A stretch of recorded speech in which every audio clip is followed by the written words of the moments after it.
Under the neon lights of the bar, the story begins. Doug and Nikki, bound by their 6-month-old baby, slipped off course tonight. Alcohol, Wisconsin's bitter cold, and one missed call ignited the fuse. Yeah, I didn't want to sit there and keep trying to interrupt his timeline, I didn't want, he should tell the story. But, a couple of I don't know if he was just too drunk or, the whole situation is freaking him out that he's not remembering it. Doug you're talking about? Yeah. Was he at the same house that you were just at? Yeah. Yeah, he was talking to the officer inside. Okay. I mean, he's the one that's filing the report. Right. But. Okay. He was talking to the female officer from Brown County? Yes. Yeah.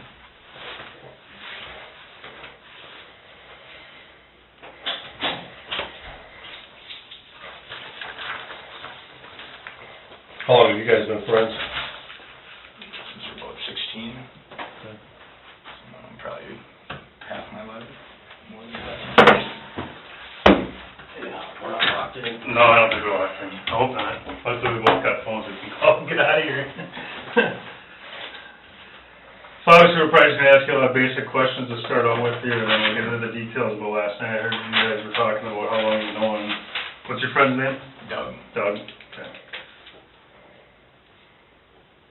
And how long is Doug? Well, how long have you known, what's his girlfriend's name? Nikki. Nikki? Probably about a year. Year and a couple months, maybe. And how long has Doug been dating her? About a year and a half. A year and a half? Yeah.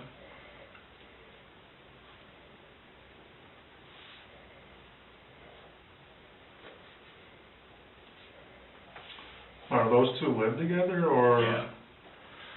Yeah, she must have moved in maybe a year ago. And they have a child together? Yes. How old is their child? 6 months. Boy, girl? Boy. Do you know the child's name? Dylan. Does he have any other children, or does she have any other children? She's got two, a boy and a girl.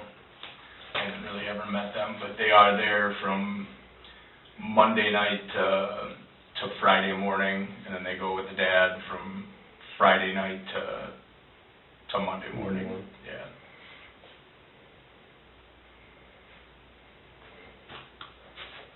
You know the dad? No, I've never met him. Does he live here in town or in the area here? They're saying Little Swamico, just from Conversation. their statement that I heard him giving when they were asking about it. That's the only thing, though, that I've ever heard. Now, how close of a friend are you with Doug? I mean, pretty close. I'm my Pretty best close? friend. I mean, Best I've known him friends? for, 17 years. Okay. I mean, we have a bunch of our friends that we've been friends with for that long, but, She said 17 years you've been friends with I him? mean, 16 years old, 34 now. I mean, Okay. long It's time. a long time. Yeah, I've known him for a long time. Okay, I've known now, his family forever. Nikki and Doug have been dating for a year and a half. In the outskirts of Green Bay, friends described Nikki. Sober, she's steady, but once she drinks, she bolts. Twice before she fled into the sub-zero night. Tonight, history threatens to repeat with suspicion in the frost. As a personal friend, what is your thoughts of their relationship? I mean, do they have a... I mean, it's good. I mean, it's a relationship that started because she got pregnant, like the first time they met, but So that's when the he wants to make it work, and, she wants to make it work. So, I mean, they seem, they seem good together. She's a good mom.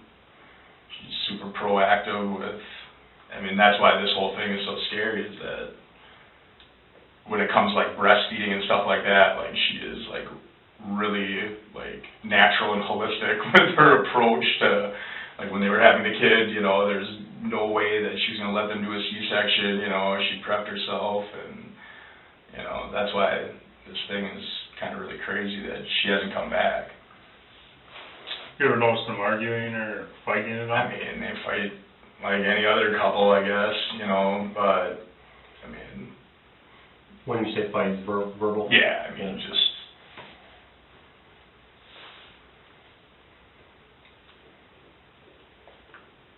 the only 2 times I've really seen them fight are both times that she's drank, since I've known, in the beginning she was pregnant, so obviously she wasn't drinking, and then once they had the kid, she wasn't drinking because of breastfeeding. But we went out for the Packer-Cardinal playoff game, and, she got a little weird, that night, and she tried to run off. It was like 30 below out, and her jacket was in my car. I was their sober ride, and I went to let my buddy's dogs out because he was out of town. He was skiing. And I was like, I'm going to come back and pick you guys up. Just let me know. And she decided she's going to run out of the bar. It's kind of, it's similar to this situation that's happened here, except for that the cops caught her right away and, where was that? Detained her from the Bar East. She was running across, on Lime Kiln across Mason, saying she was going to walk home, and she's dressed in nothing, The police were called that time? They weren't. They saw her, okay, and they detained her, and then let her go back with Doug, and the guy, one of the guys at the bar, ended up giving them a ride home. Mm-hmm. She's like, Nikki's in the cop car, and I'm like, are you serious? I'm coming back to pick you guys up. Why? Mm-hmm. It's not that. We weren't even driving. It's not like either of us were driving. I'm like, really? You have a sober ride, and you're going to go... But, that's what ended up happening. She decided she was going to walk home 20 below, it was really cold that night.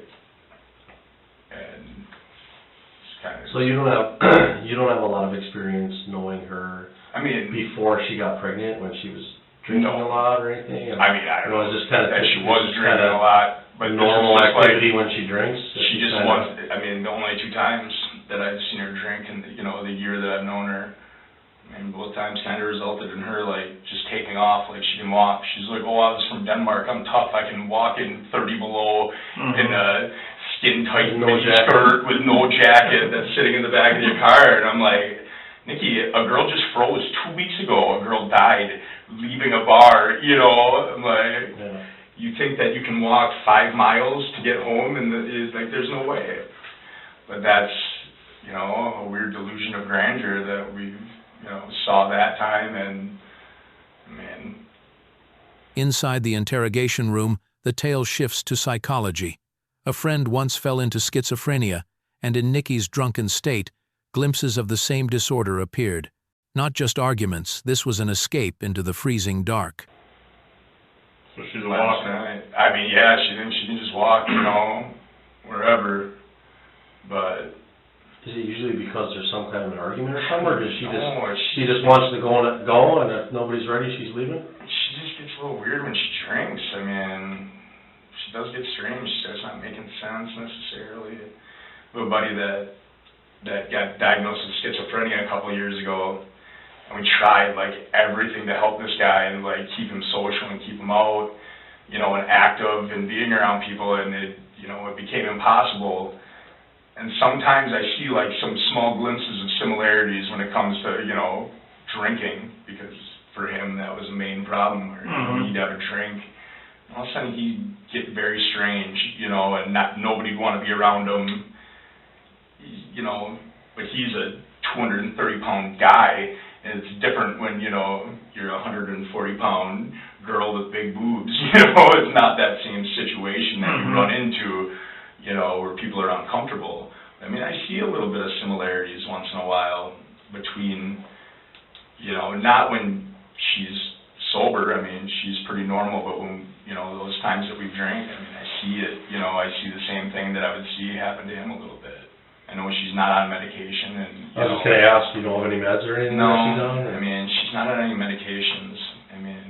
When she's sober, she seems normal, she seems fairly, there, but just from trying with this guy so hard that, he was another friend of ours that we were friends since we were 16, and all of a sudden when he's 31, he turns into a crazy person that you can't be around, trying to start fights with everybody and just saying things that don't make any sense. And I would see it a little bit, come out of her.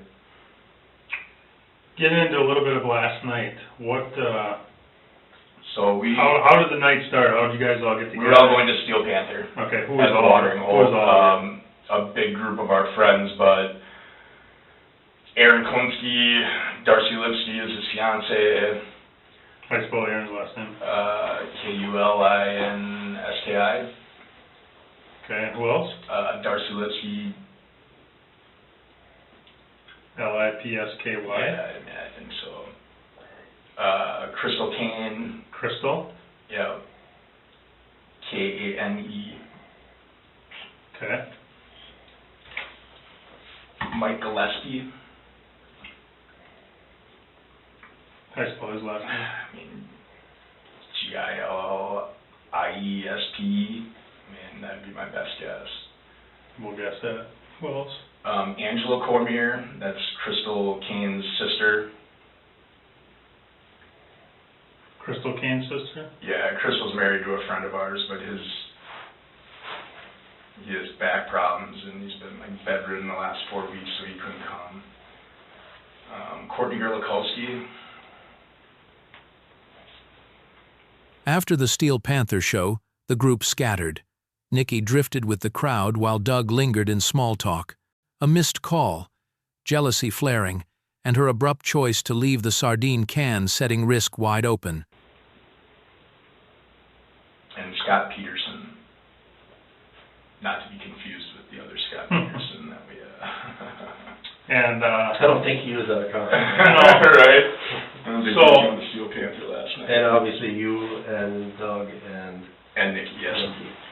That group and I had all met at the same place, and we went there together. where'd you guys meet at? Well, Mike drove all of them, and I drove my car. We met at Angela Cormier's home. And then Doug and Nikki met us there about 20 minutes after we arrived. We got there probably at like 7:30, and they probably got there at 8. So you guys got there at 7:30, Yeah. and Doug and Nikki? Yeah. They got there at 8.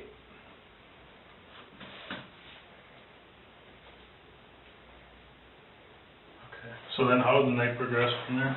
Man, we were having a good time. A close friend of mine, her husband was opening for Steel Panther, and I hadn't seen her since she got married, so, you know, everybody's having a good time, we're catching up, and the concert ends, and I don't know why Nikki ended up leaving with our group of friends and not leaving with Doug and I. I don't know if she was just like swept up by the group and jumped in the car with them. They were going to go to the sardine can. So who all rode together to the sardine can? All of those people on that list besides myself and Doug. I mean, I think all the rest of them. Jesse Cutler had showed up. That was a girl that might have also got it. I mean, he's got a big SUV, but I'm assuming that nobody else there had a vehicle unless Jesse had a vehicle. So who drove? That Mike Gillespie drove all those people to the concert from our original spot that we were at. Okay. And he drove everybody down to... I'm assuming that he did, yes.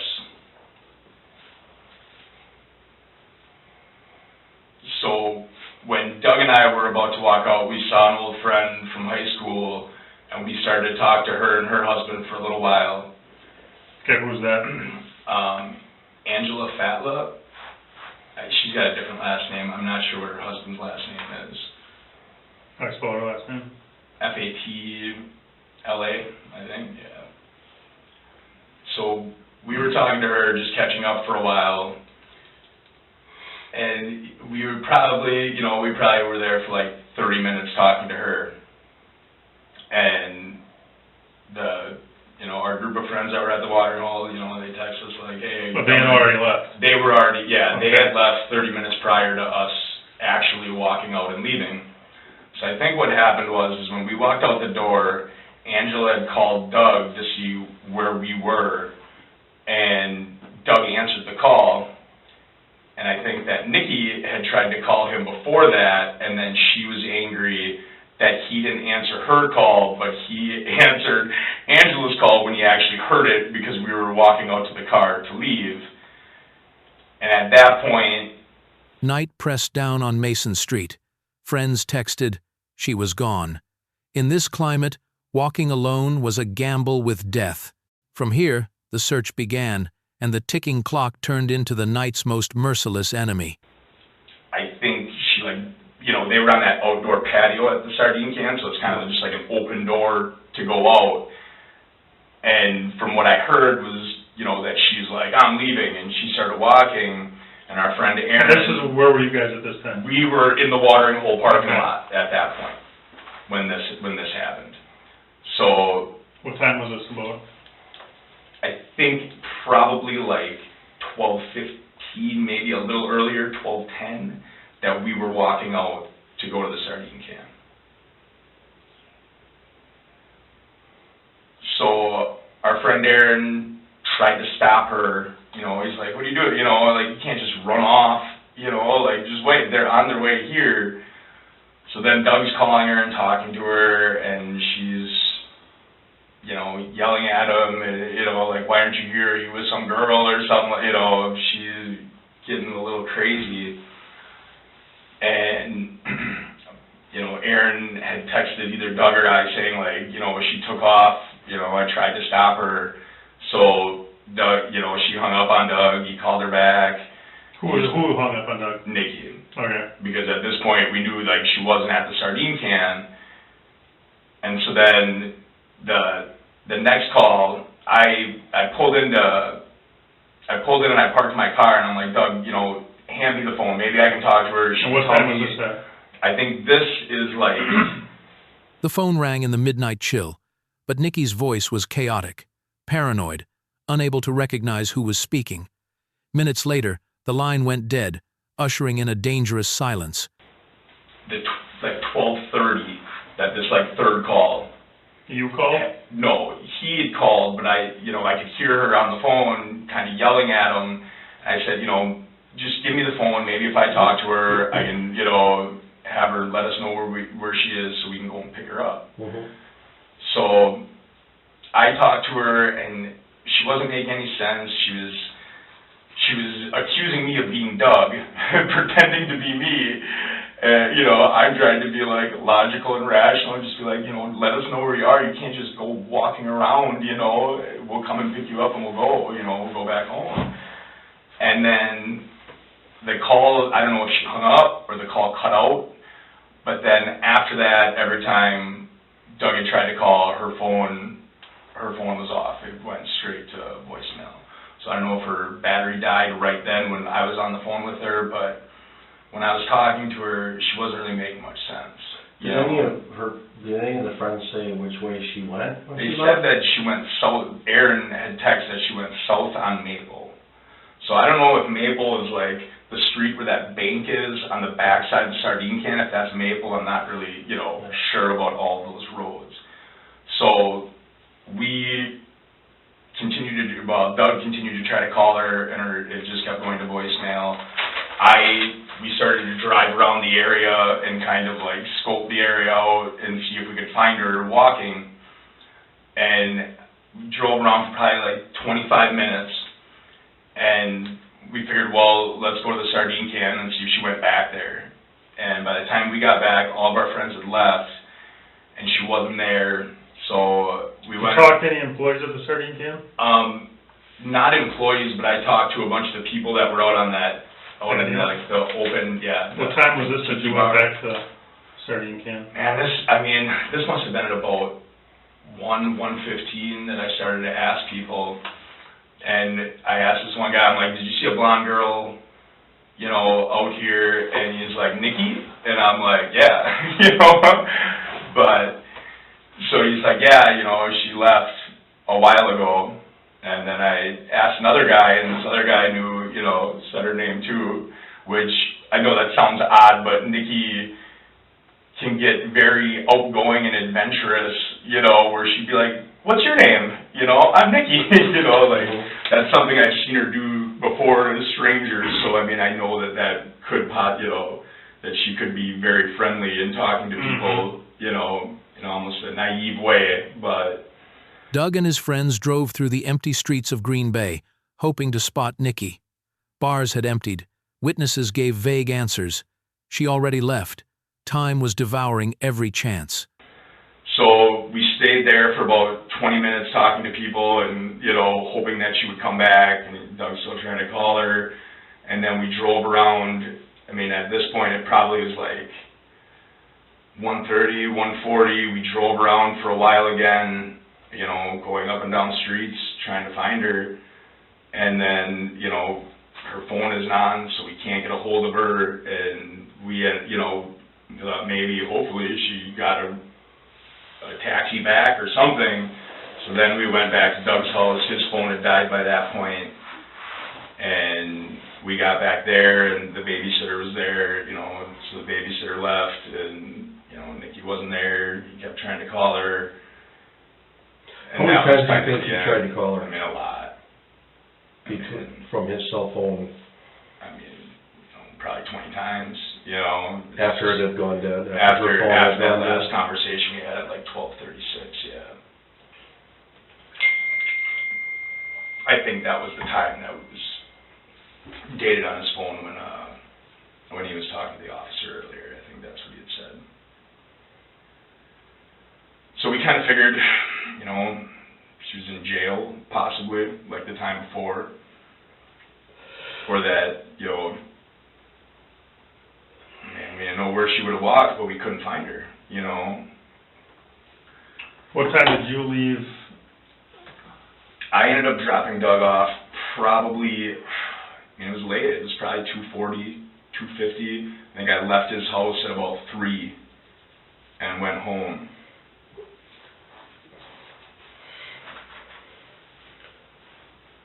Was Nikki ever in your car?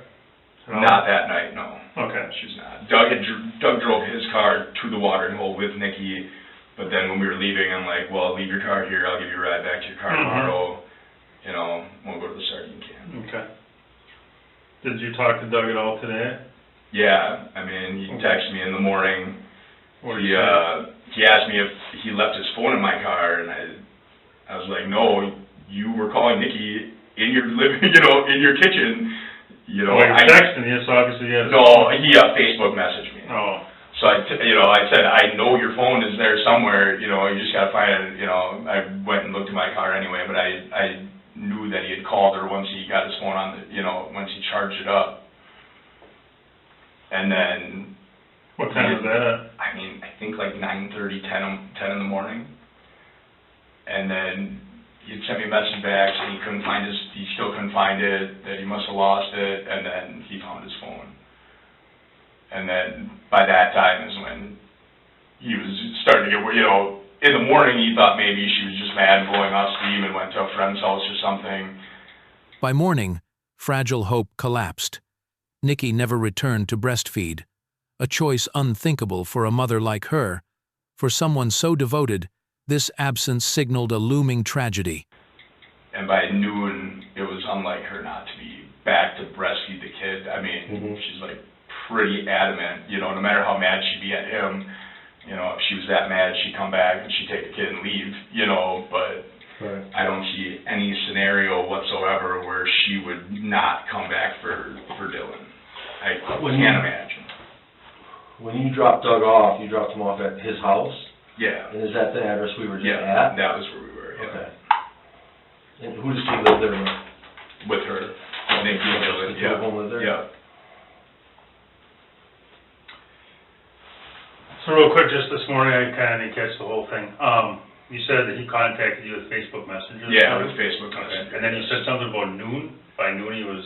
By noon, I think he found his phone. Okay. But originally, he was like, I don't have it. I'm like, I know you had it. I watched you call Nikki from your kitchen, so there's no way that phone's not somewhere in your house. I don't know where you put it. But, did he text you around noon, or how did you know that he found it? Yeah, he had texted me saying he found his phone at a certain point. I'm not 100% sure it was noon, but then I know that's when he started, contacting every person that he knew to call that would have had any whereabouts with Nikki, you know. So then how did you find out, or why'd you end up going back to his? Well, I was going to give him a ride back to his car. This afternoon? Yeah, he had texted me about giving him a ride back to his car, and that's when, at the same time, he was talking to the sister. The sister was contacting all these different people, and that's when he was like, well, I'm going to have to call, file missing, persons if I can. Okay. Friends feared Nikki's openness made her vulnerable. A sudden invitation, a ride offered in the dark, she could vanish in an instant, swallowed whole by the night. And the scary thing for me is, like, the same way she was in that bar where these two guys knew her, that somebody, like, said, hey, you want to come into this party? Or she'd be like, yeah, I'll come into this party. That's the part that's scary, is because she's very open to... She wouldn't have a problem asking someone for a ride? Or... Yeah, I mean, she'd be very, oh, hey, you want a ride? You need to get home? Oh, sure, yeah. She'll get, like, adventurous and easily open to suggestion, It's almost like a challenge. You ask her, she's like, yeah, I'll do that. Real quick, obviously drinking was involved. How much did you have to drink last night? I mean, I probably had 3 beers earlier in the night, and about 9:30, I had stopped drinking.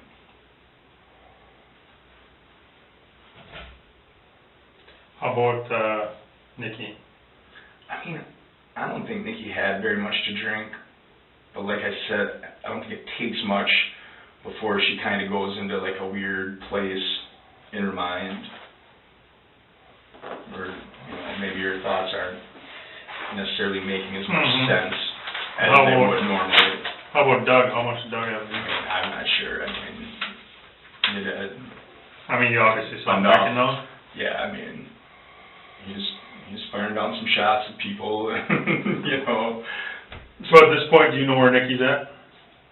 I mean, no. The last moment that I was talking to her, I was trying to get her to tell us exactly where she was so I could come and pick her up. And then after that, we could never get a hold of her again, so we couldn't even get her on the phone and, try to get her to tell us something. I don't know. I mean, she's probably taking a lot of pictures at the concert, maybe recording video, and it just, crushed her battery. I don't know. But it's so unlike her to not come back for Dylan.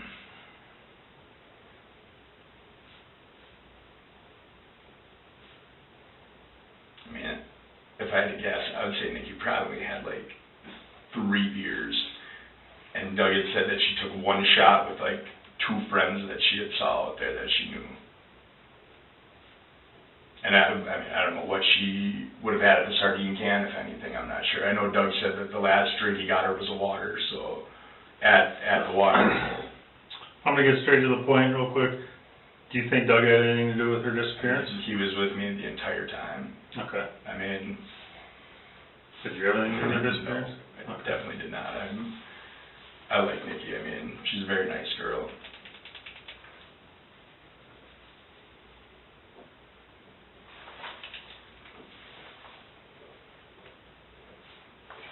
Any enemies that she has that you know? I mean, I don't think so, I don't think that she's very social, with being pregnant and with being home with the kid. I mean, she does work a little bit, but I mean, I don't know any of the, I know that the girl that was babysitting works with her at this restaurant that she sometimes works at. Who's the babysitter? What's her name? The tension rose. The piercing question, did Doug have a role? His friend swore he'd been by his side all night, yet Nikki's disappearance cast suspicion over everything, leaving certainty shattered. I'm not sure. I mean, I had never met her before, but I know that Doug had said that they were close. So it's someone maybe closer to their age, friend-wise, or was it like a teenage kid, or? It's one of Nikki's friends. I mean, they both have kids. They work together, and I think that they'll like both babysit for one another once in a while. She's got a unique name. That's why I can't think of it right now. It's like Harley or something like that. I know that the other detectives got her information. of what her name was and all of her info.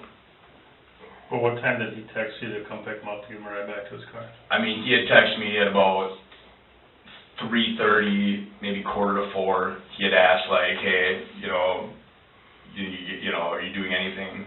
You can give me a ride to the car. And then when I was on my way there, he's like, well, I called the police to file a missing person, so I don't know if you want to wait. And I was like, oh, I'll come over. What kind of car does he drive? A Maxima? Color? Gray, black? Does he have any other kind of cars? No. What about Nikki? Nikki has got a Rendezvous. What color is that one? Brown. I'm not really sure. Does Doug drive that? It's in the garage. I mean, I've never seen him drive it, but I'm not sure whether he ever had in the past. I'm not sure.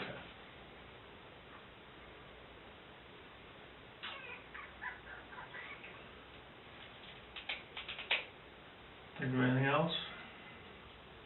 Here's what I'm gonna type up a quick statement about pretty much what we went over here. And then I'll come back and we can review it. Alright. We can make some changes if need be. And we'll go from there. Alright. So, need to refill the water or anything like that? You got a water fountain out there, I'll fill it up. I don't even know if we do. Neither of us really work in this building, so, let me see. I can go get a bottle of water if you just wanna see that. You gotta use the bathroom.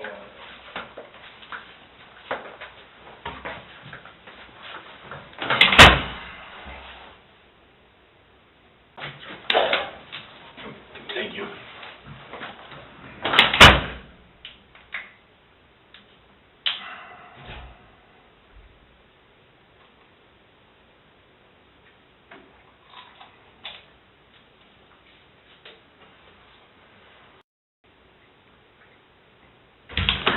Real quick clarification while I'm typing this up. So when you went to the girl's house to go to the concert, Yeah. you said Aaron drove everybody? No, Mike Gillespie drove Mike everybody. Gillespie drove everybody. Except for me, I took my car, yeah. And you were alone? Aaron rode with me, Okay. but it was the assumption that he was gonna get a ride back Okay. with Mike. Okay, so Mike drove everybody, but you and Aaron? Yeah, Aaron rode with me just because I was gonna be alone. Okay. So, Okay. I'm getting there, man. Well, but what time were you guys leaving the watering hole? I mean, I think, the first time she called, I was like trying to figure out where she is, because at this point, she was like running. No, I'm saying, what time were you and Doug and... Me and Doug leaving the watering hole. Yeah, when you ran into the sardines. When you ran into Angela Flat. Okay. What time would you say? You said that... I mean, that was probably at like 11:30 that we saw her. We started talking to her, and then we were probably walking half out. hour, midnight Yeah. or so? Okay. Okay. Yeah. What's up?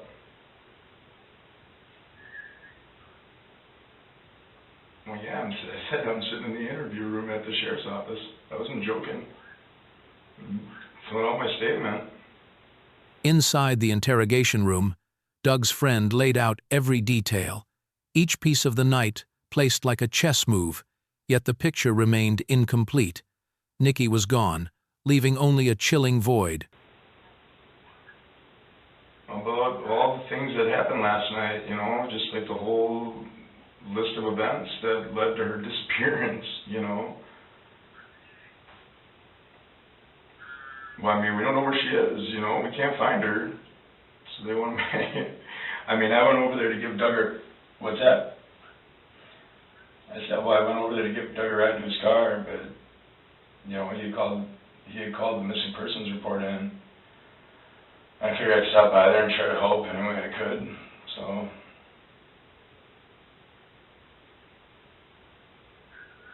And they wanted me to come and give a statement. So, I don't know.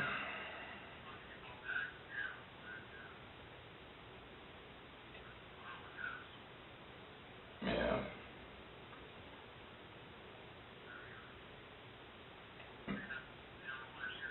No. no one has seen or heard from her.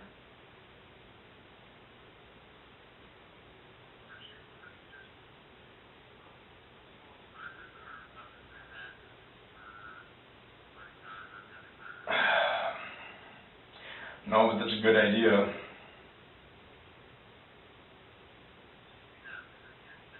Yeah.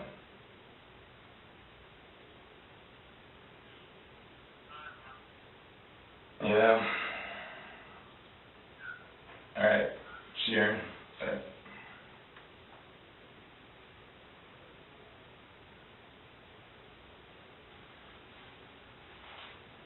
The moment they left the watering hole, the timeline locked in. A friend's call sparked Nikki's fury. She stormed off toward Maple.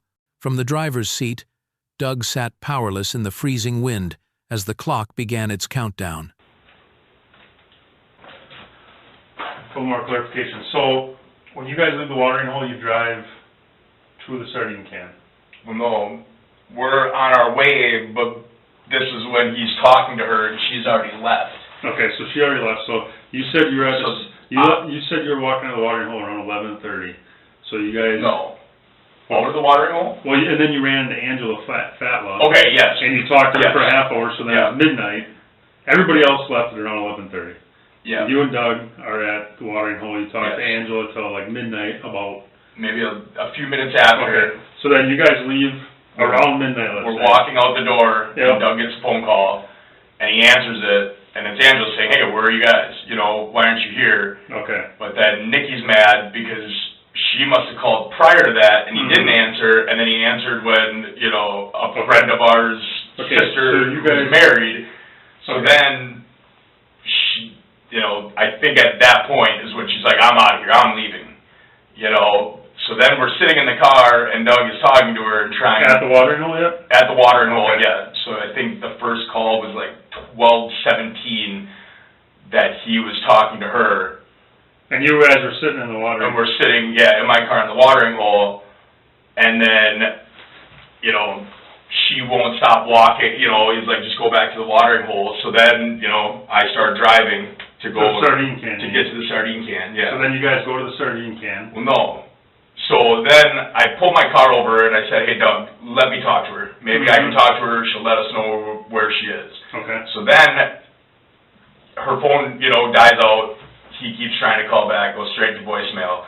So then we drove around that area a little bit. So before you even went to the sardine can? Before we went to the sardine Okay. can, we drove around for a little bit, you know, probably 20 minutes looking for her. Then we went to the sardine can to see if she went back to the sardine can. And by that time, you know, all of our friends, you know, none of them were there. Okay. And then you guys talked to Aaron. Aaron texted you or called? Aaron texted me. And said that Nikki had taken off. Did he say that he saw Nikki? Yeah, he said that he tried to stop her, but she was too bullheaded and just took off anyway. But that's, you know, at the same time that's happening is when Doug's talking to her on the phone, because at this point, Aaron texted you? He had texted me, and I think he texted Doug too, because we're like, what happened, you know, that she took off. So but where did he say that he last saw her? I mean, he told Doug, not me, but that she was walking south on Maple Street. Okay. And that's where he had tried to stop her from taking off. going. Yeah. Okay, all right, thank you. Yep.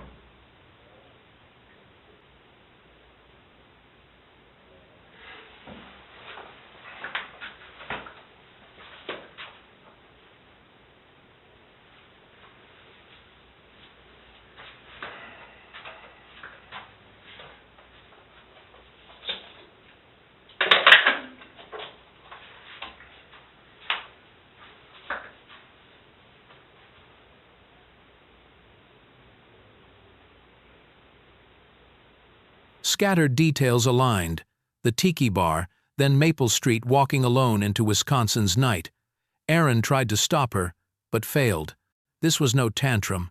It was a retreat from safety, into sub-zero winds and deserted streets.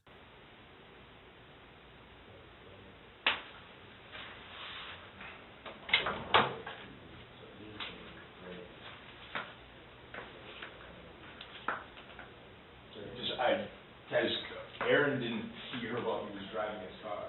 They're at the Tiki Bar, and she went running out from there and from there, he tried to stop her and say, hey, you know, why are you leaving? Come back in. I didn't, you know, Okay. he wasn't in a car saying, hey, jump in the car. Oh, okay. She just ran away from the tiki bar. Gotcha. Is there a bathroom right around here? You know, I'm. Yeah, right down to the right. I'm trying to find where I have this statement printed, and then we'll be done. Right there, yeah.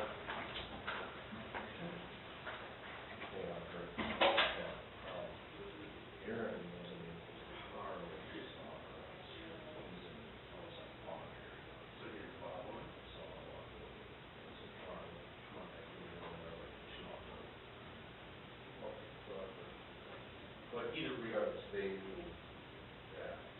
left over here.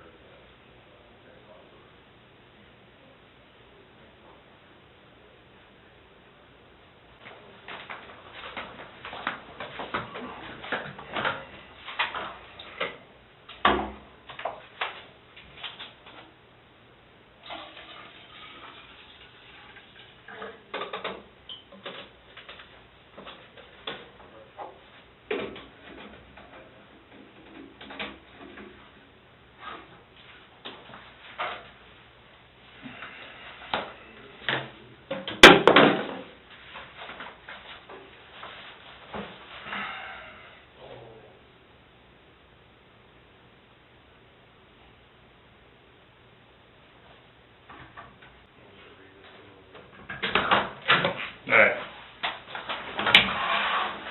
If there's anything in here that we need to change, just let me know and I'll, stop and cross it out and then go back and change it. On May 21st, 2016, I met with Ann Caters and Detective Kingston in an interview room at the Brown County Sheriff's Office. The purpose of this meeting was for me to provide information on missing persons case. I'm giving this statement voluntarily, no threats or promises have been made to me. I've been friends with Doug Dietrich for the past 17 years. We have been friends since high school and I consider him one of my best friends. Doug has been dating Nikki Vanderheiden, is that her last name? That was her married last name. Okay. Meyer is like her her maiden Her real last name? So she goes by Nikki Meyer? Well, I don't know. She must have not changed her last name yet. Okay, so That's what Doug gave originally, was Okay. Vanderheiden, that's the name. okay, for the past year and a half. Nikki has been living with Doug for the past year, and they have one child together, the name's Dylan, who is 6 months old. Nikki also has 2 other children, a boy and a girl, with another man who I do not know. I would consider Doug and Nikki's relationship as good. They have problems like every other couple. Nikki and Doug fight every now and then, mostly when Nikki is drinking. On one occasion, after the Packers-Cardinals playoff game, a group of friends was at the bar east, and Nikki attempted to take off walking. A Green Bay police squad picked her up and brought her back to the bar. I would consider Nikki a very good mother who is proactive. Yesterday, May 20th, 2016, a large group of friends went to the Steel Panther concert at the Watering Hole in Howard. The following people attended this concert: Aaron Grolakowski. Kalinsky? Yeah. I got it wrong? Courtney Grolakowski, yeah, he went twice. Kulinski. Aaron Kalinsky. At 12:16 the phone rang, then went silent. By 1:15 they circled back to the sardine can. 2 strangers recognized Nikki's name, saying she'd left earlier. The cold parking lot echoed with emptiness, wind slicing across the frozen riverbank. Kalinsky, Darcy Lipsky, Crystal Kane, Mike Gillespie, Angela Cormier, Courtney Grolakowski, Scott Peterson, and I. We all met at Angela Cormier's house. Aaron drove with me, while Mike drove everyone else to the concert. We arrived at the Watering Hole around 7:30 p.m., and Doug and Nikki arrived around 8 p.m. Doug had drove Nikki to the concert in his Nissan Maxima. Around 11:30 p.m., Mike left the Watering Hole with everyone except Doug and I. As Doug and I were walking out of the bar, we ran into an old friend, Angela Fatla, who we talked to for a while. While we were talking to Angela Fatla, Angela Cormier called Doug. Is that right? Well, no, we were walking out, going to the sardine Okay. can, and Angela called as he's like, as we're coming out of the bar, he hears his phone ring, Okay. and then he grabs it and answers it. And then Angela must have, said to the group, like, oh, that, I just got hold of Doug, they're on their way, and that's when Okay. Nikki freaked out at Okay. the sardine can. Not Alright, that I was so- there, but that's what I'm assuming. You talked to Angela Fatla for a while you were walking out of the Watering Hole. Angela Cormier called Doug. Doug answered the phone, and they spoke and spoke to her briefly. Yeah, where are you? Yeah. We're on our way. I think Nikki had previously tried calling Doug and he did not answer. Doug and I left the watering hole around midnight and drove to the sardine can where everyone else had gone. No. We get into his car, and Okay. that's when Nikki starts calling him. Okay. And that's when we know that Nikki left the sardine can. So she calls him, the first time was like 12:16. Okay, so right So here. we probably did actually walk to the car at 12:16. Okay. We're At sitting, about 12:15, Doug received a phone call from Nikki While we're in stating the she car. was leaving the sardine can and she Yes. was walking. We were sitting in my car at the watering hole Yes. parking lot. I changed that at this time. Around this time, Aaron girl called. See, I don't know if Aaron had sent us what happened later, you know what I mean? Because we were already talking to Nikki, so we knew she was walking away from the bar at the time, so he didn't really need to tell us that. Like, he told us later, because we were like, Okay. what in the hell is going on? He had texted me later that, you know, So later, Aaron, Yeah, then she she texted walked. Doug and I and said that Nikki had taken off walking. Aaron said he last knows Nikki walking south on Maple Street when he tried to stop her before she left the bar, but she was too bullheaded and took off. Yeah. At about 12:30 p.m., we were driving to the sardine can when Nikki called Doug and was yelling at him. I had Doug hand me the phone, and I attempted to speak with Nikki to get her to tell me where she was. Nikki wasn't making much sense and thought I was Doug. Shortly after this, Nikki's phone went dead. Either she hung up or her phone died. Doug attempted to call her back, and her phone went straight to voicemail. At about 1:15 a.m.,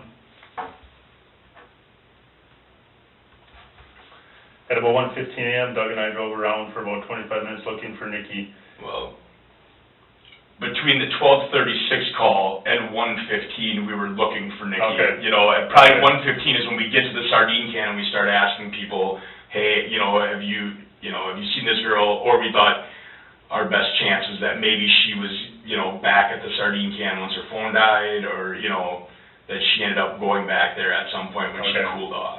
So between 12:30 and 1:15, you drove around looking for Yeah. Nikki. At about 1:15, They scoured the streets, dialing more than 20 times. Back home, the babysitter still waited. Nikki never returned. For a mother so devoted, her absence was a legal red flag. By nearly 3 a.m., the clock pressed harder. Doug and I, about 1:15, you arrived at the bar, right? Yeah. I mean, I'm not sure that that's the exact time, but we drove around that and we left, Okay. you know, At about 1:15, approximately. we're driving around looking We were for her, unable we to go find her, back. so we went to the sardine can. Upon arriving at the sardine can, all of our friends had left. I asked around, and two guys who I do not know said Nikki had left a while ago. We stayed at the sardine can for about 20 minutes. When we left, we drove around again looking for Nikki, but could not find her. I would guess that Doug tried calling Nikki at least 20 times without any answer. Yeah. One of the issues that we ran into is, like, Aaron didn't tell us she was on Maple Street. You know what I mean? Like, we didn't get that information until afterwards that she was on Maple.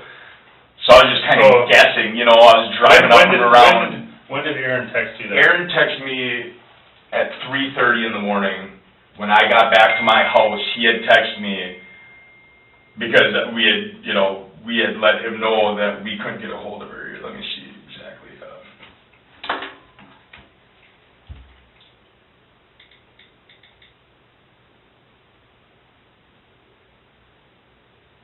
All right.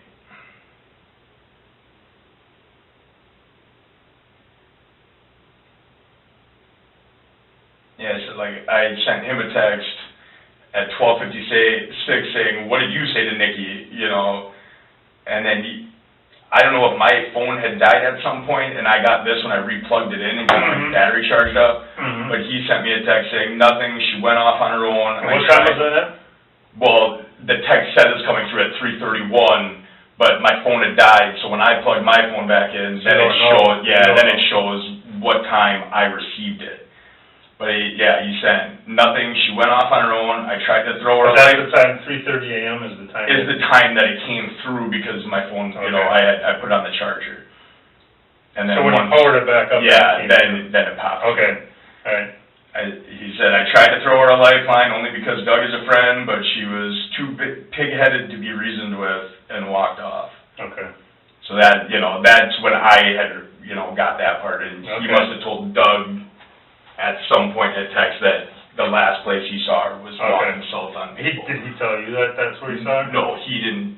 that was the only thing that I got. How did you find out that? Well, I was sitting there when Doug was telling the story, you know. Over here? Yeah. Did I was there the did whole you time. arrive over there before the police arrived or after the police arrived? Right before. Okay, so you just got there before Yeah. the passed it, okay. I asked around, and two guys who I do not know said Nikki had left a while ago. We stayed at the sardine can for about 20 minutes. When we left, we drove around again looking for Nikki, but could not find her. I would guess Doug tried calling Nikki at least 20 times without any answer. After looking for Nikki, I drove Doug back to his house in Ledgeview. We arrived around 2:40 a.m. Nikki was not home. The babysitter left a little while later. I left Doug's house at about 3 a.m. and went straight home. Yeah. The babysitter was still there when I left. Okay, so the babysitter was Yes. still there when you left. She was still there.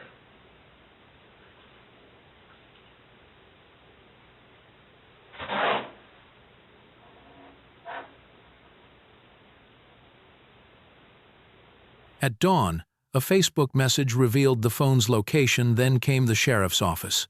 From witness statements to the missing person report, the gears of law turned tighter. Ink dried on the record, while Nikki's name hung hauntingly absent. I mean, she was trying to call her too, you know, when we got back. At about 9:30 a.m. this morning, I received a Facebook message from Doug, who was looking for his phone.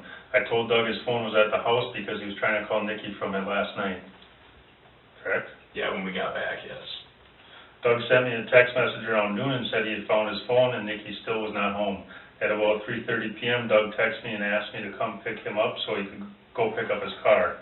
Upon arriving at his house, the police were on scene. Well, they weren't on scene though until afterwards. No, yeah, you just said, you know. Who was at his house? His parents. Okay. Because they were going to watch Dylan when I gave him a ride over to get his car. Yeah, he had told me, you know, that he was going to fill out the missing persons report. If I didn't want to come now, you know, he'd let me know when they were gone. I said, well, I might as well go there. And So the police arrived while you were there? yeah, I got there probably about 2 or 3 I do not know where Nikki is currently located, and I did not have anything to do with her disappearance. Yes. What was Nikki last wearing? I mean, black and gray striped shirt, black capris.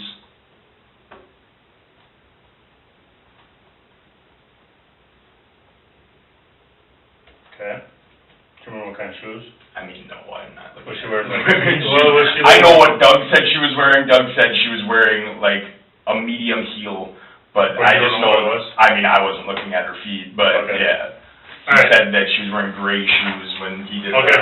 Give me a minute to first change one. all this, and then I'll get you on your way. I've had so many issues with the printer in my life. All right.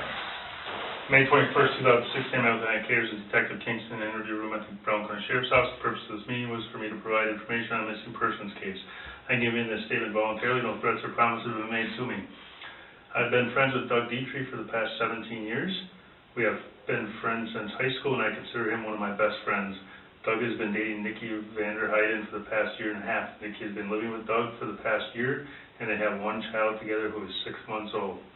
Nikki also has 2 other children, boy and girl, with another man who I do not know.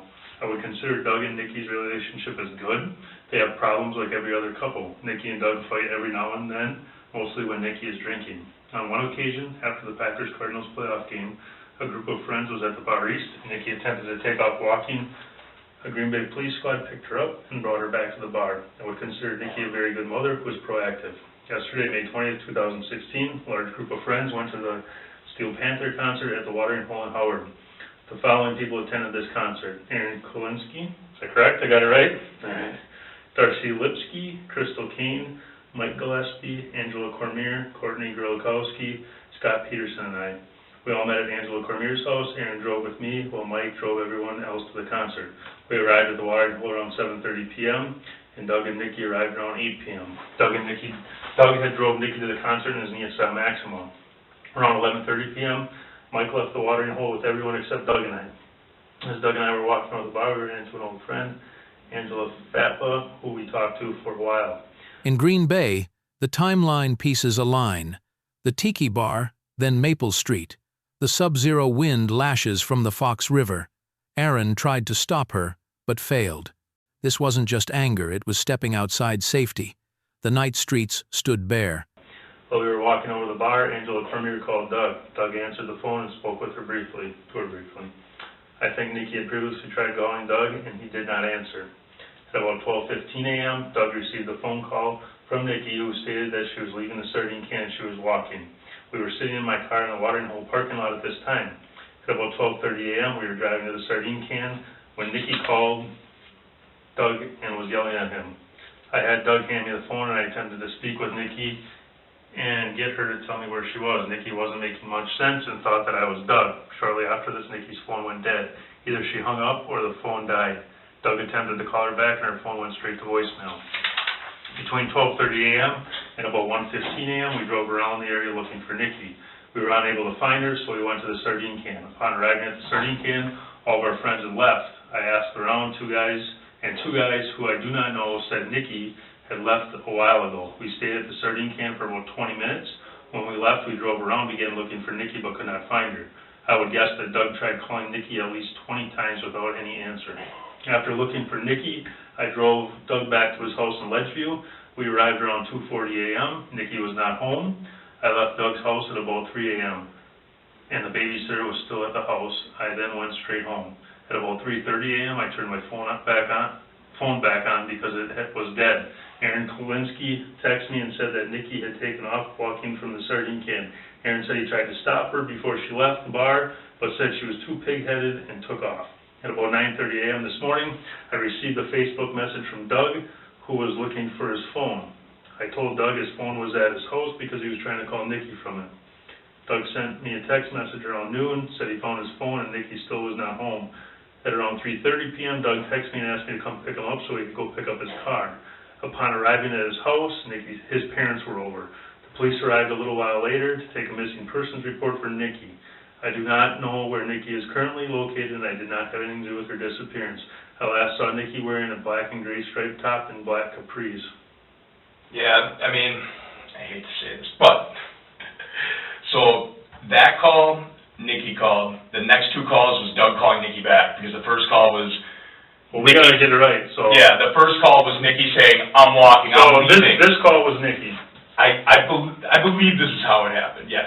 The first call was Doug Nikki received a call from Nikki, calling Doug, telling him she was leaving the sardine can. okay. And then the next two calls was Doug calling her back, like, what are you talking about? So at 12:30 a.m., Doug called. I mean, I think there was a call in between Doug called Nikki. In between, I mean, you know, they were going through his phone records and all that. Well, just go off of what you remember. Yeah. Don't go off of what he said at the house. Then it was just, you know, a bunch of calls, you know. Okay. But I think he was trying to call her back. So after the first one. Right now, there's two phone calls in here. There's one about Nikki when she called and said she was leaving the sardine can for walking. So that was definitely Nikki that called there. I think she called right after Doug got off the phone with Angela, and she was mad at him and that would be because he answered that call. Okay, so then the next call we have in here, yes. We only have two calls. We don't have three calls. From the driver's seat, Doug dialed relentlessly. At 12:30, Nikki's voice broke. Moments later, her phone went to voicemail. By 1:15, they returned to the sardine can. Two strangers confirmed she had left earlier. In the frozen lot, answers stayed blurred like fog. We have two calls. We have one where Nikki's calling Doug saying, I'm leaving the sardine can. The next call we have is the one where she's yelling at Doug. You tell Doug to hand you the phone goes to you, and then you talk to her. So was that call made by Doug? Yes, every call that was made after Nikki had called were made by Doug trying to get Nikki not to leave the sardine can. Mm-hmm. You know, like, what are you doing? Where are you? So that first call was her calling to, you know, tell him he's an asshole and that she's leaving the sardine can. Mm-hmm. And then the next calls were him trying to get a hold of her so that, you know, we could pick her up or she needed to go back to the sardine can. We only have two phone calls listed here, and I want to make sure that we have... But, I mean, I was driving, you know... Yeah. So I'm not sure if she hung up and he redialed, you know, if there were these multiple calls, but the last call... The call where who called? The last call, I pulled over. Yep, and who made that call? I believe Doug made that call trying to get her to... Okay, all right, I'm going to go make that change and then we'll go from there.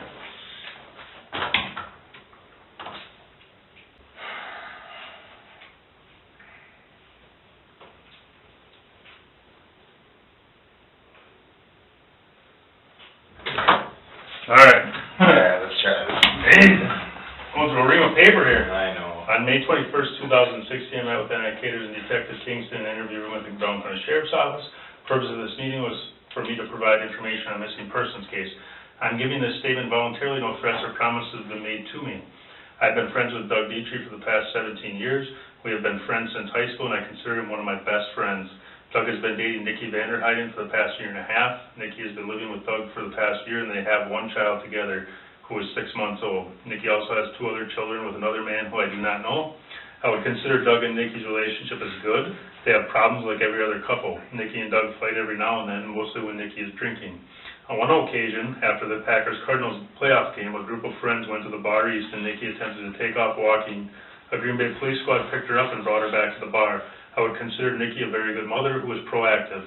Yesterday, May 20th, 2016, a large group of friends went to the Steel Panther concert at the Watering Hole in Howard. The following people attended this concert: Aaron Kolinsky, Darsky Lipsky, Crystal Kane, Mike Gillespie, Angela Cormier, Courtney Gerlkowski, Scott Peterson, and I. We all met at Angela Cormier's house. Aaron drove with me while Mike drove everyone else to the concert. We arrived at the Watering Hole around 7:30 p.m. and Doug and Nikki arrived around 8 p.m. Doug had drove Nikki to the concert in his Nissan Maxima. Around 11:30 p.m., Mike left the Watering Hole with everyone except Doug and I. As Doug and I were walking over the bar, we ran into an old friend, Angela Fatla, who we talked to for a while. While we were walking over the bar, Cormier called Doug. Doug answered the phone and spoke to her briefly. I think Nikki had previously tried calling Doug, and he did not answer. At about 12:15 a.m., Doug had received a phone call from Nikki, who stated she was leaving the sardine can and she was walking. They circled the streets, over 20 unanswered calls. By 2:40, they were back at the house, the babysitter still waiting. At 3, the narrator left. For a mother with an infant, this disappearance carried the weight of urgent legal risk. We were sitting in the car in the Watering Hole parking lot at this time. At about 12:30 a.m., we were driving to the sardine can. Doug called Nikki, and she began yelling at him. I had Doug hand me the phone, and I attempted to speak with Nikki and get her to tell me where she was. Nikki wasn't making much sense and thought that I was Doug. Shortly after this, Nikki's phone went dead. Either she hung up or her phone died. Doug attempted to call her back, and her phone went straight to voicemail. Between 12:30 a.m. and 1:15 a.m., we drove around the area looking for Nikki. We were unable to find her, so we went to the sardine can. Upon arriving at the sardine can, all of our friends had left. I asked around, and 2 guys who I did not know, or do not know, said Nikki had left a while ago. We stayed at the sardine can for about 20 minutes. When we left, we drove around again looking for Nikki, but could not find her. I would guess that Doug tried calling Nikki at least 20 times without any answer. After looking for Nikki, I drove Doug back to his house in Ledgeview. We arrived around 2:40 a.m. Nikki was not home. I left Doug's house around 3 a.m. and the babysitter was still at the house. I then went straight home. At about 3:30 a.m., I turned my phone back on because it was dead. Aaron Kolinsky texted me and said that Nikki had taken off from the sardine can. Aaron said he tried to stop her before she left the bar, but said she was too pig-headed and took off. At about 9:30 a.m. this morning, I received a Facebook message from Doug, who was looking for his phone. I told Doug his phone was at his house because he was trying to call Nikki from it. Doug sent me a text message around noon and said he found his phone and Nikki still was not home. Around 3:30 p.m., Doug texted me and asked me to come pick him up so he could pick up his car. Upon arriving at his house, his parents were over. The police arrived a little while later to take a missing person report for Nikki. I do not know where Nikki is currently located, and I did not have anything to do with her disappearance. I last saw Nikki wearing a black and gray striped top and black capris. Good? Yeah. All right, signature there and there. All right. That's the 21st, and you'll probably have to get all your phones at the time.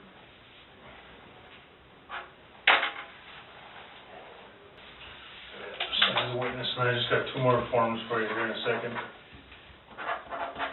Grab my binder. Maybe I'll go just wait for a second.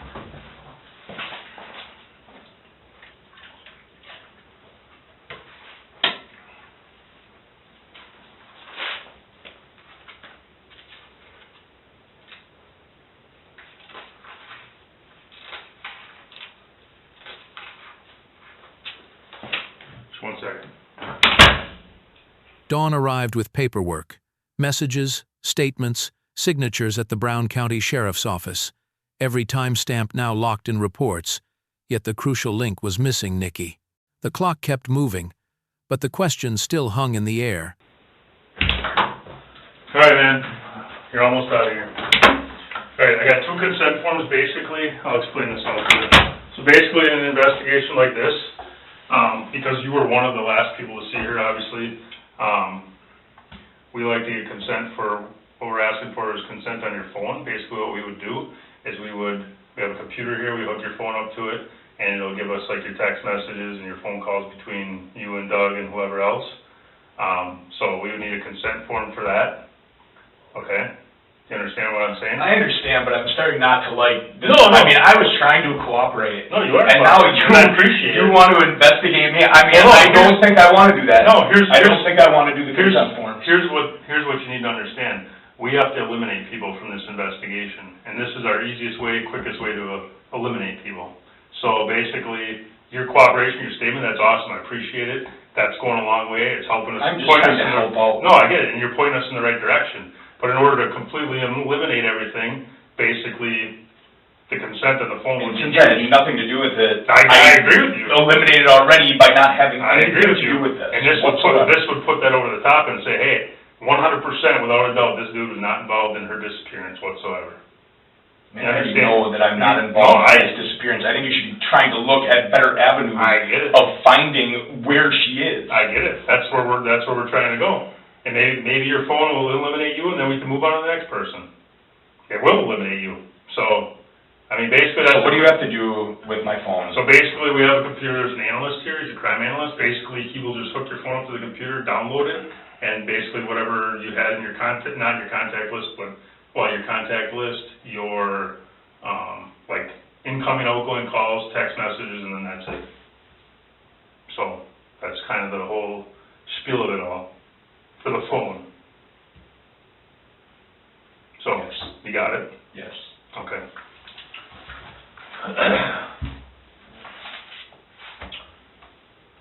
You wanna get your phone on and just tell me the time right now?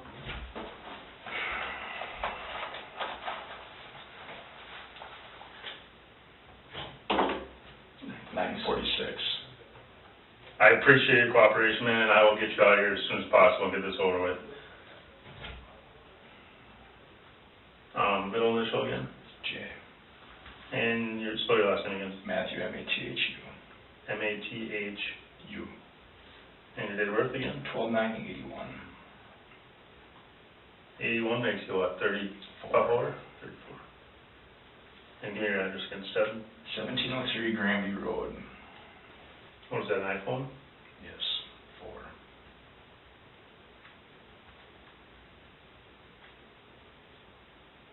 Is it just iPhone 4? Yeah. Do you have an IMEI number on the back of this? Every personal detail was recorded: address, birth year, even the old iPhone model. Each line became evidence, threads in a net of law tightening with every passing minute. Right, just need a signature there real quick.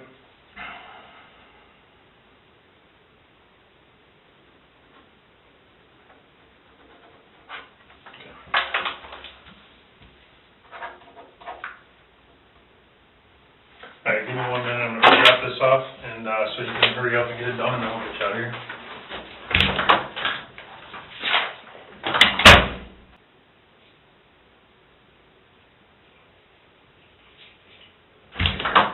All right, and then the last consent to search is for your car, and the reason it's for your car is because Greg was in it.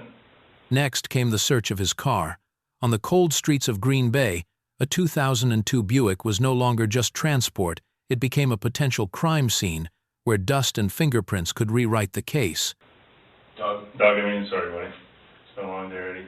Doug was in it, so we'd like to search your car for any type of evidence that may or may not be there related to her disappearance. How long is this going to take? Well, the phone, he's got it hooked up right now, so as soon as he can get it downloaded, he's gonna let me know. And literally, if you want, you can, while it's out of here, we can run over to Quick Trip, get you something to eat, get you something to drink, whatever you need. And then, as soon as he's done, you're good to go. As far as the car goes, it's gonna be dependent upon how quick the crime lab can get over here to go through the car. So that's what that's about. So, it's an unfortunate set of situations. She was never in my car. She wasn't. No, She wasn't, but Doug was. And Doug's who she lives with, so that's the reason.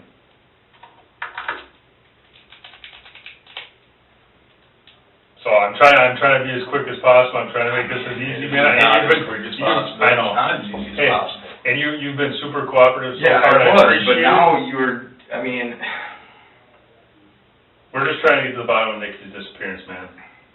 That's the bottom line. I mean, we're not doing this to inconvenience you by any means. I mean, if we knew where Nikki was, we wouldn't be sitting here, we wouldn't be talking about this, everything would be good to go. So, that's what this is all about, is finding her, getting her back home, you know, finding her child's mother, the whole nine yards, you know? So, it sucks. It's Saturday night, do you think I wanna be here on Saturday night? I was supposed to be home with my family enjoying a bonfire, and here I am, you know? So, I don't know, I'm gonna try to help you out as much as I can, and speed this along as much as possible and push it. So, I mean, I'll do what I can, man.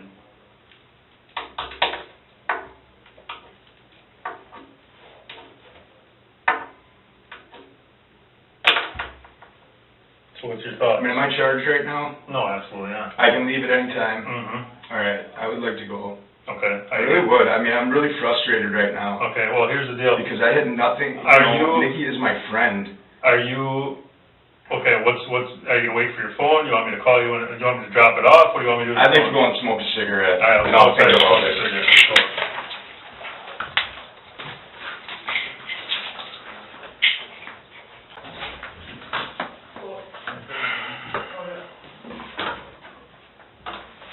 You got stuff in there?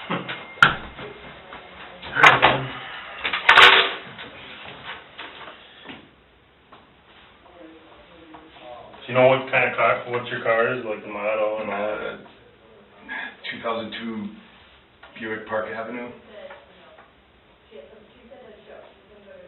Exhausted, the man kept asking if he was being charged.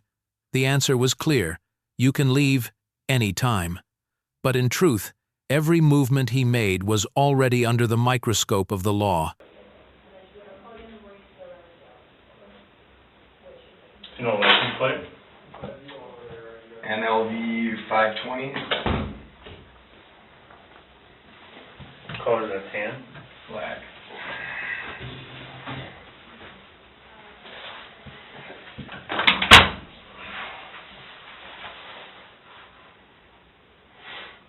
Can you remember which one is it? J.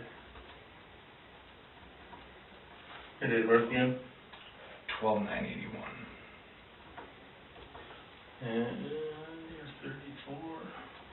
There's a 1703 Grandview. Yes.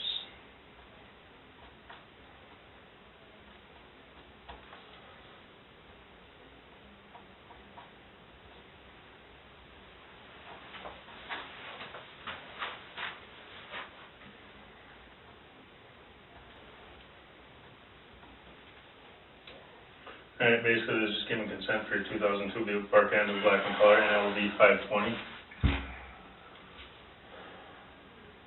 Do you have a key for that? Yeah. Okay.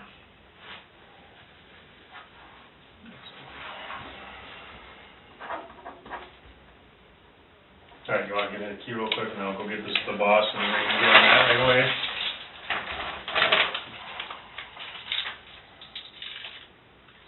Does that run the ignition too? Yeah. So it does it all? Yeah. Okay. I don't think I think you have to pop the trunk.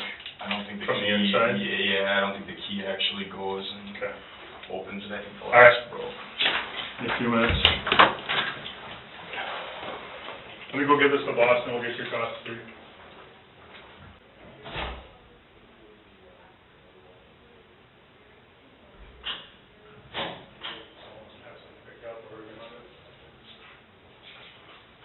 Need water or anything? What's that? You good with water? You got chocolate milk? All right, so I'll go check your phone right now, and I'll get you out of here. Thank you. Or if you want, do you have somebody that you want to call on my phone? Do you know their number? And then you can just get them rolling over here at least? I don't know. I was gonna call my buddy Dustin. I don't know what his number is. Okay, let me see if I can get it.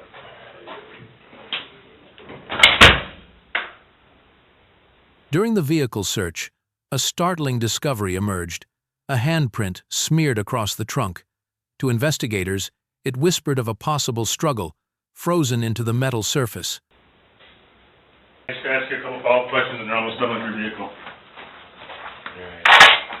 It's in airplane mode, but you can turn it off airplane mode and then you can do whatever you gotta do. And I'll have your car back to you here in a minute.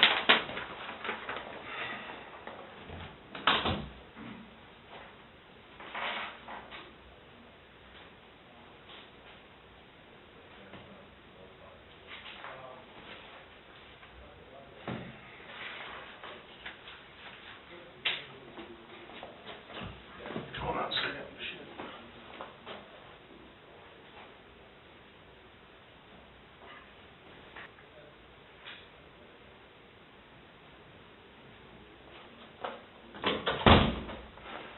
All right, I don't know if I...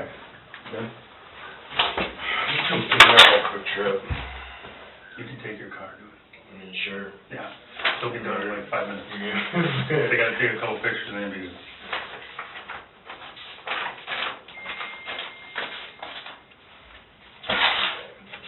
Yeah, go on.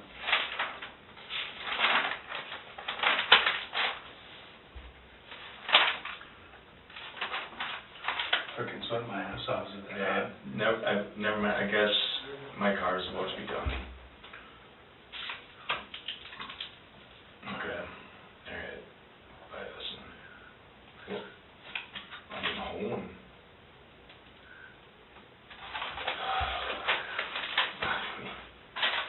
I didn't do anything, so we should be. I don't know, nobody said anything like that, but. No, they did not. I did tell the other detective that you had sent me that text right before I gave my phone. But,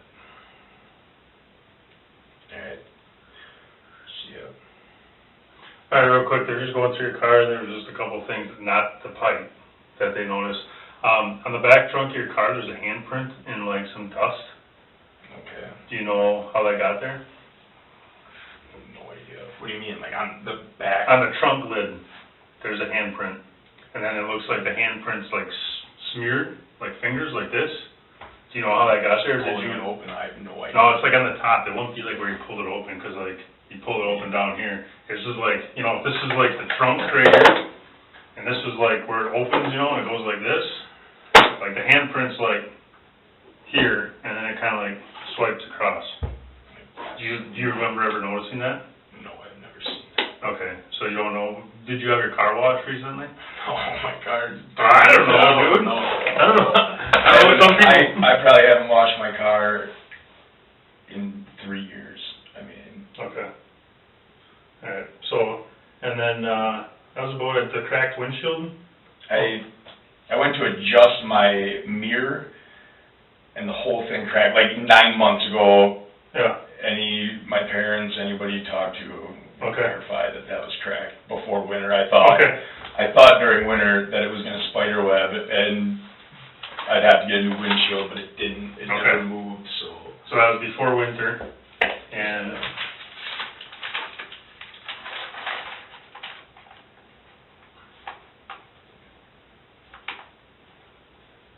He insisted he didn't remember, claiming the car hadn't been washed in years, yet the print bore the shape of a woman's hand, a detail that thickened the air with suffocating suspicion.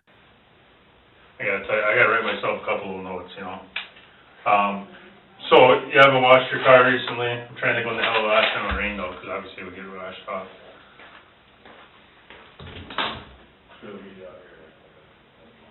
Don't wash the car, and you have no clue where those handprints came from. I mean, do you think?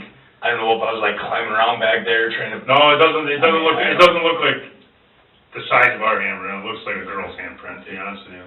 Certainly was not a girl's handprint. Okay, but you have no idea how that got there? I have no idea what you're talking about. Okay, well, you'll see when you go outside. All right, that is about all I have for you tonight. I thank you very much for your cooperation. I'm trying to cooperate. No, I get it, man. I mean, It's just such a literally crazy this situation. it's crazy, and literally you So you helped us, Vacation day, because they're there to have fun at this concert. you helped us out a ton, so, I'm dealing with like the most insane situation I could ever imagine, you know, it's so Yeah. crazy that. that's my cell number right there, my work cell, so if you have any questions related to this, give me a call anytime. If you remember something that might help us out, if you remember how those handprints got in your trunk, let us know right away. I can come out and talk to you, you can come talk to me, whatever you wanna do. So, like I said, I greatly appreciate your cooperation, and, if you want, we can go outside, you can have a smoke real quick, and then hopefully your car's done shortly. I'm all out of cigarettes. Oh, actually, hold on, sit down, I'll grab you some. Is it Camels? Yeah. Or does it matter? Let's just walk a quick trip. Well, no, I got a pack right back here, brand new All pack, right. just hang tight.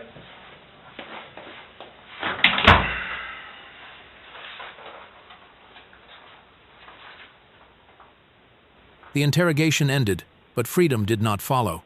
The doubts lingered. The evidence remained. Outside, Green Bay's night lay under frost, while Nikki's disappearance hung like a verdict with no answer.